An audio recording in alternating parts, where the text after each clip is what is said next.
Guys, welcome back to the next fix. We got to take the boot off. There's a little clip right here, as you can see.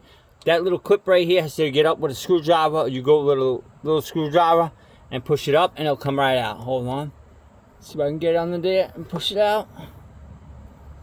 There she goes. She's going right now. I got her. I got her off.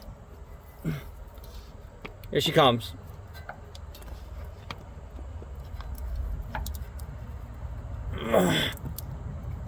Damn, she's got muscle for this.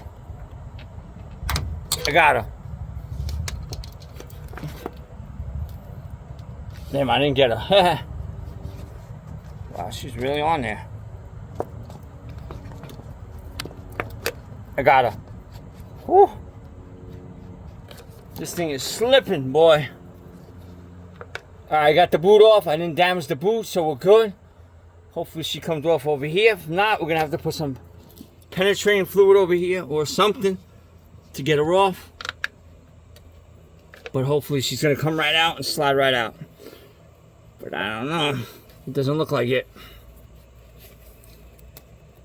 It doesn't look like she's going to come off. Wait, I got her. Wait. Woo! Yeah! We got her. And the boot is not damaged. This is awesome, guys. Look at that. This thing is saved. I'm going to save the boot. I'm going to put the new clip on. So I have the pliers to clip these, cramp these back up. So what I'm going to do is I'm going to cramp a new one. I have the ring for this. So these are the pliers for them. So basically they go in here. You put these in here. They go on top right here. They lock onto that clip. And then you squeeze them and they go in. So I'm going to use the original boot for this and save it. And clean it out, obviously. And tie rod's out. Now I get my pipe wrench and take off the tie rod. Thanks for watching, guys.